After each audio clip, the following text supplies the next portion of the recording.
रमेश की जान बचाने में लग जाते हैं और इसी का फायदा उठाकर वह चुड़ैल वहाँ से भाग जाती है।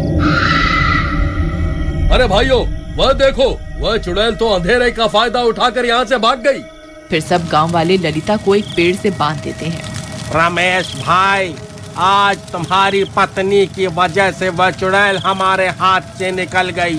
तुम्हारी पत्नी भी अब एक चुड़ैल बन गई है। हमें इसे जान से मारना होगा। अरे तुम्हारा दिमाग खराब तो नहीं हो गया है क्या? मेरी पत्नी कोई चुड़ैल वुड़ैल नहीं है, बस इसकी आत्मा पर उस चुड़ैल ने कब्जा किया हुआ है।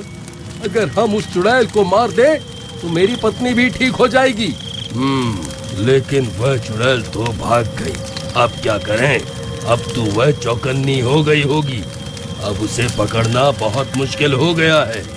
मैं कल फिर से औरत का भेष बदल लूंगा, फिर जैसे ही वो रोटी प्याज मांगने आएगी हम उसे पकड़ लेंगे। नहीं शिवा, अब ये तरकीब काम नहीं करने वाली। उस चुड़ैल को तुम्हारी असलियत के बारे में पता चल चुका है, हमें कोई और रास्ता निकालना होगा। जी, मैं आप सबकी मदद कर सकती हूँ। इस गली में सबसे पहला घर मेरा ही है, वह सबसे पहले मेरे घर का दरवाजा ही खटखटाएगी।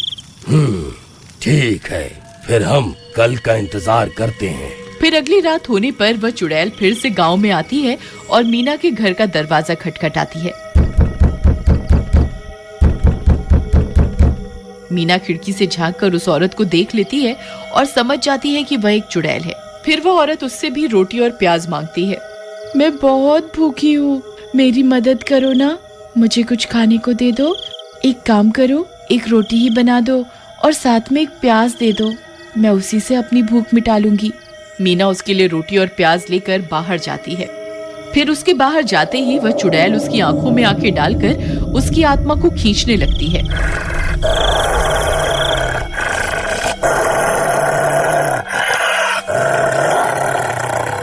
तभी शिवा एक आईना लेकर वहां पहुंच जाता है और उस आईने को मीना के मुंह के आगे कर देता है। फिर चुड़ैल खुद की आत्मा को ही उस शीशे में कैद कर देती है। अरे ये क्या, मैं इस शीशे में कैसे कैद हो गई? गांव वालों, तुमने मेरे साथ धोखा करके अच्छा नहीं किया। मुझे एक बार यहाँ से आजाद होने दो, फिर मैं किसी को जिंदा नहीं छोड़ूंगी।